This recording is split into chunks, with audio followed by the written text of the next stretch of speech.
본 강의는 한동대학교 김세진 교수와 경북대학교 조규철 교수의 공동 제작으로 제작되었습니다. 이번은 16페이지입니다.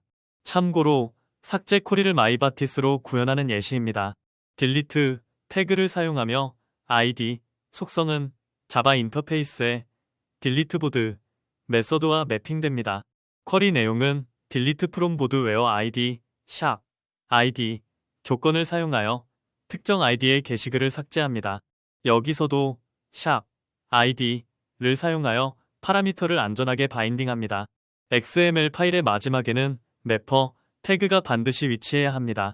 이 태그는 이 XML 파일의 매퍼 정의가 끝났음을 알립니다. 다시 한번 강조하지만 이 쿼리 정의는 기술적으로 가능하지만 앞서 설명했듯이 실무에서는 데이터 무결성과 트랜잭션의 안정성을 위해 G8, delete by id 메서드를 사용하는 것을 우선적으로 고려해야 합니다. 마이바티스 delete 쿼리는 벌크 연산과 같이 G파의 영속성 컨텍스트를 무시하고 대량의 데이터를 한 번에 처리해야 하는 특수한 상황에서만 제한적으로 활용될 수 있습니다. 이번은 17페이지입니다. 이제 XML 파일에 정의된 쿼리들을 자바 코드와 연결할 보드매퍼 인터페이스를 정의합니다.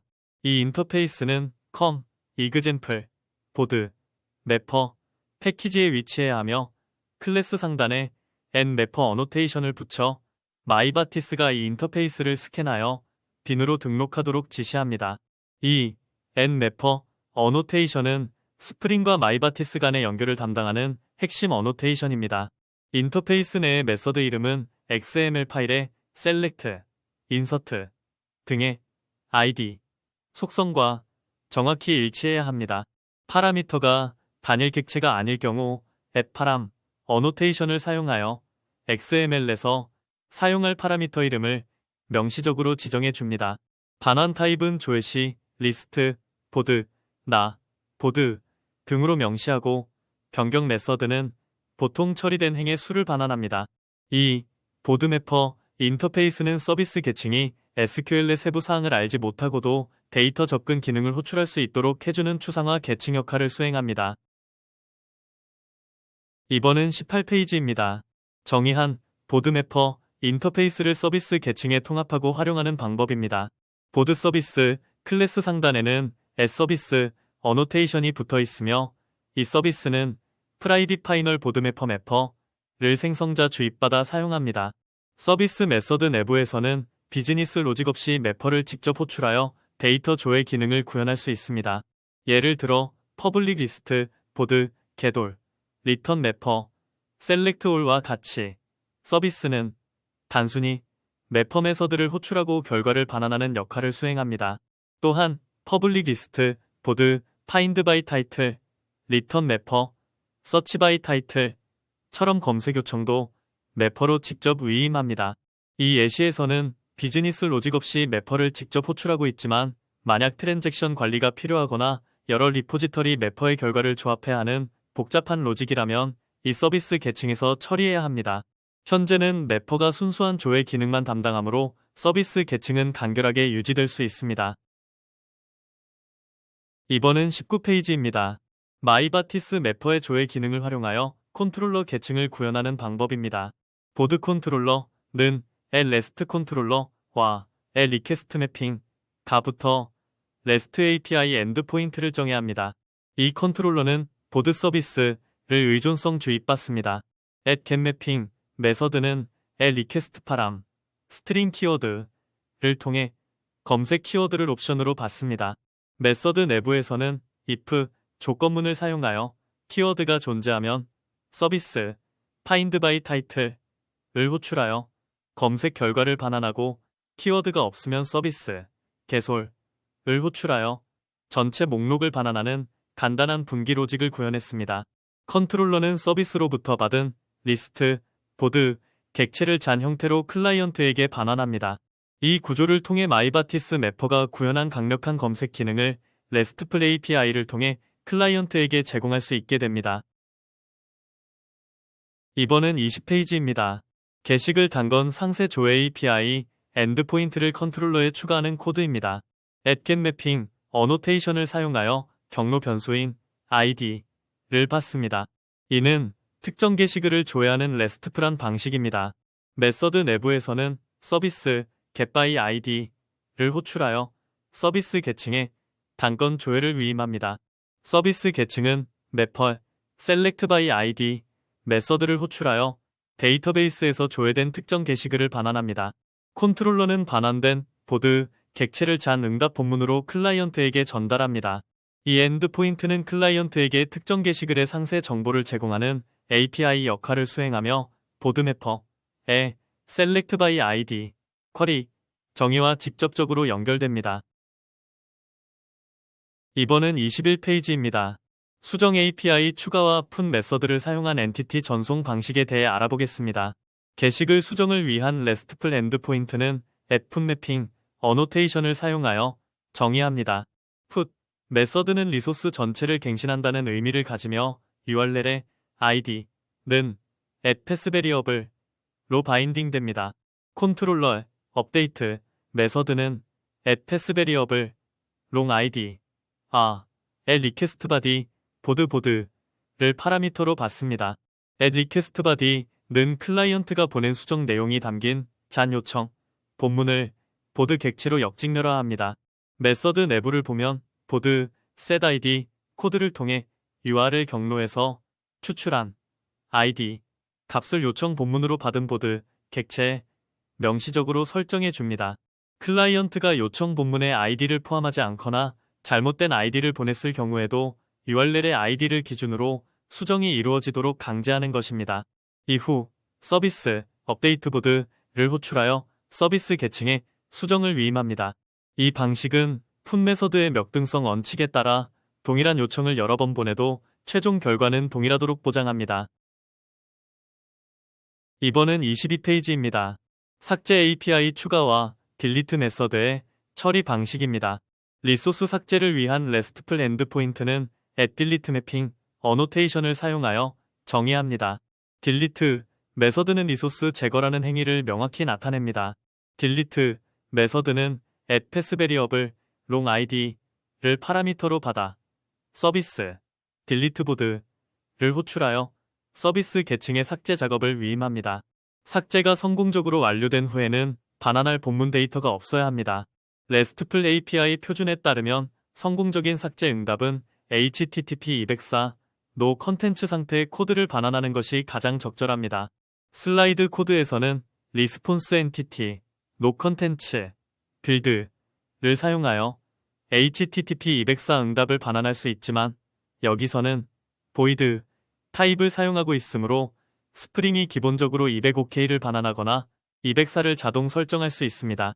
딜리트 메서드는 반드시 명등성을 가져야 하며 해당 리소스가 이미 삭제된 상태에서 다시 삭제 요청이 들어와도 에러를 반환하지 않고 성공으로 처리하는 것이 이상적입니다. 이번은 23페이지입니다. 마이바티스의 강력한 기능 중 하나인 포리치 태그 사용 예시입니다. 포리치 태그는 자바에서 리스트, 나, 어레이와 같은 컬렉션 형태의 파라미터를 받아 SQL에인 절을 동적으로 생성할 때 매우 유용합니다. 정적인 SQL로는 여러 개의 ID를 조건으로 줄 수 없지만 포리치를 사용하면 동적으로 처리할 수 있습니다. 슬라이드의 쿼리 selectByIs는 select from board where ID인 구문 안에 포리치 태그를 포함하고 있습니다. 컬렉션 리스트는 파라미터로 받은 컬렉션 객체의 이름을 의미하며 아이템 id는 컬렉션의 각 요소를 순회할 때 사용할 변수의 이름입니다. 오픈 속성은 기호를 각각 시작, 구분, 끝에 삽입하여 형태의 SQL 문자열을 자동으로 만들어 줍니다. 이로써 다수의 ID를 한 번의 쿼리로 효율적으로 조회할 수 있으며 이는 N+1 문제를 해결하는데 필수적인 기법입니다. 이번은 24페이지입니다. 마이바티스 XML 파일 내에서 SQL 프라그먼트를 재사용하여 코드의 중복을 제거하고 유지보수를 용이하게 하는 방법입니다.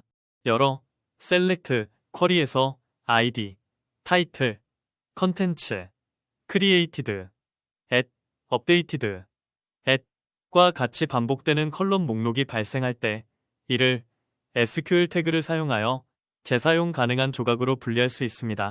슬라이드 예시처럼 SQL ID, 베이스 칼럼즈, 태그 안에 공통 컬럼 목록을 정의하고 베이스 칼럼즈 라는 아이디를 부여합니다.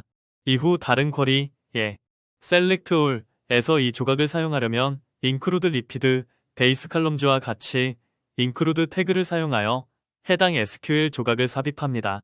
이 방식은 컬럼 목록뿐만 아니라 공통적인 where, 절 조건 등 다양한 SQL 구성 요소에 적용하여 코드 중복을 줄일 수 있습니다. 중복 SQL을 줄이면 쿼리 내용이 변경될 때 수정해야 하는 위치가 한 곳으로 줄어들어 유지보수성이 크게 향상됩니다. 이번은 25페이지입니다. 마이바티스 설정 파일에서 타입앨리어스를 설정하는 방법입니다. 마이바티스 XML 파일에서 result type이나 parameter type을 지정할 때 com, example, board, entity, board와 같이 자바 클래스의 FQCN을 사용해야 합니다. 이는 코드를 길게 만들고 오타의 위험을 높입니다. 이러한 번거로움을 줄이기 위해 타입앨리어스 설정을 사용합니다. 어플리케이션, YML 또는 마이바티스 설정, 파일에 타입 에일리어시즈, 패키지, com, example, board, entity와 같이 엔티티가 위치한 패키지 경로를 지정합니다. 이 설정을 하면 마이바티스는 해당 패키지 내에 모든 클래스를 스캔하여 클래스 이름에 보드를 별칭으로 등록합니다. 따라서 XML 파일에서 result type, 보드와 같이 별칭만 사용하여 타입 지정이 가능해집니다. 이 기능은 XML의 가독성을 크게 높여주고 설정 파일 관리를 간결하게 해주는 효과가 있습니다. 이번은 26페이지입니다. 마이바티스 환경에서 페이징을 지원하는 강력한 라이브러리인 페이지 헬퍼에 대해 소개합니다. 마이바티스는 JDBC와 유사한 SQL 중심의 접근 방식을 취하기 때문에 G파처럼 패저블 파라미터만으로 페이징 처리가 자동으로 이루어지지 않습니다. 하지만 페이지 헬퍼 플러그인을 사용하면 이 과정을 간단하게 해결할 수 있습니다. 페이지 헬퍼는 마이바티스의 인터셉터 기능을 활용하는 라이브러리입니다. 사용하려면 마이바티스 설정 파일에 슬라이드에 보이는 것처럼 플루진, 인터셉터, com, git, 파이그 헬퍼, 페이지 인터셉터를 추가하여 페이지 헬퍼 인터셉터를 등록해야 합니다. 이 플러그인이 등록되면 자바 코드에서 특정 메서드를 호출하는 것만으로 다음에 실행될 select, 쿼리에 자동으로 limit, 과 offset, 구문을 추가하여 페이징 쿼리로 변환해주는 기능을 제공합니다. 이 덕분에 개발자는 복잡한 페이징 SQL을 직접 작성할 필요 없이 간단하게 페이징 처리를 완료할 수 있습니다. 이번은 27페이지입니다. 페이지 헬퍼 라이브러리를 실제 서비스 코드에서 사용하는 예시입니다. 페이지 헬퍼를 사용하려면 서비스 계층의 메서드 내에서 매퍼 호출 전에 특정 메서드를 호출해야 합니다. 핵심 코드는 페이지 헬퍼, 스타트 페이지입니다. 이 메서드는 다음에 실행될 select, 쿼리에 적용될 페이지 번호와 페이지 크기를 설정하도록 페이지 헬퍼에게 지시합니다. 이후 list, board, list는 매퍼, select all와 같이 일반적인 select all, 쿼리 메서드를 호출합니다. 페이지 헬퍼 인터셉터는 이 호출을 가로채어 쿼리를 페이징 쿼리로 변환하여 실행합니다. 마지막으로 조회된 리스트를 페이지 인포, 보드, 인포는 new 페이지 인포, 객체로 감쌉니다. 페이지 인포는 페이징된 결과 리스트 외에도 전체 항목 수, 전체 페이지 수, 현재 페이지 번호 등 클라이언트에게 필요한 모든 메타 정보를 포함하고 있습니다. 이 페이지 인포, 객체를 DTO로 변환하여 클라이언트에게 반환하면 페이징 응답이 완성됩니다. 이번은 28페이지입니다.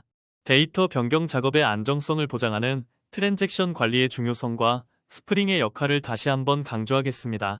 서비스 계층의 메서드에 atTransactional 어노테이션을 적용하는 것은 데이터 변경 작업의 원자성을 보장하는 핵심 행위입니다.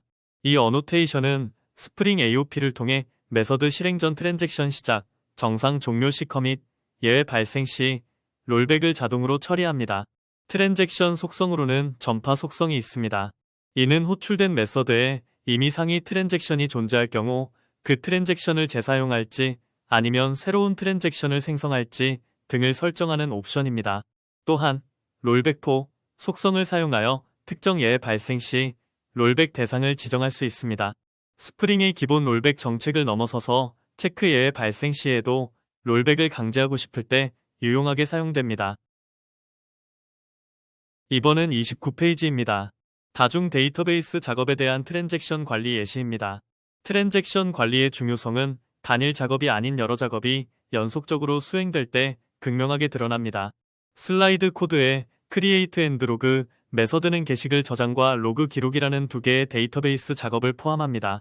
이 메서드에 add transactional이 적용되고 롤백포는 exception, 클래스가 설정되어 있습니다. 이 설정 덕분에 게시글 저장에 성공했지만 로그 기록 작업에서 예외가 발생하여 트랜잭션이 롤백되면 게시글 저장 작업까지 자동으로 취소됩니다. 즉, 두 작업이 모두 성공하거나 모두 실패하는 원자성이 보장되어 데이터의 일관성이 유지됩니다. 이처럼 add transactional은 서비스 계층에서 복합적인 비즈니스 규칙을 구현하고 데이터의 무결성을 지키는 데 있어 필수적인 역할을 수행합니다. 이번은 30페이지입니다. 마이바티스 환경에서 SQL 쿼리 실행 흐름을 확인하기 위한 로깅 및 디버깅 설정입니다. 마이바티스는 SQL을 XML 문자열로 다루기 때문에 런타임에 어떤 SQL이 어떤 파라미터와 함께 실행되는지 확인하는 것이 디버깅에 필수적입니다. 어플리케이션 YML 파일에서 라깅, 레벨, 속성을 사용하여 로거의 레벨을 설정할 수 있습니다.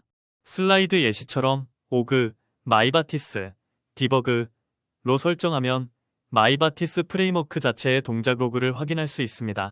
더 상세한 SQL 쿼리문과 파라미터 바인딩 정보를 확인하려면 com, example, 보드, 매퍼, 트레이스와 같이 보드 매퍼, 인터페이스가 위치한 특정 패키지의 로그 레벨을 트레이스로 설정해야 합니다. 트레이스 레벨은 프리페링과 같이 데이터베이스에 전달될 SQL, 쿼리, 원문과 퍼레미터즈와 같이 파라미터 값을 상세히 출력해 줍니다. 이 로깅 설정은 마이바티스 쿼리의 오작동이나 성능 문제를 진단할 때 가장 먼저 확인해야 할 필수 설정입니다.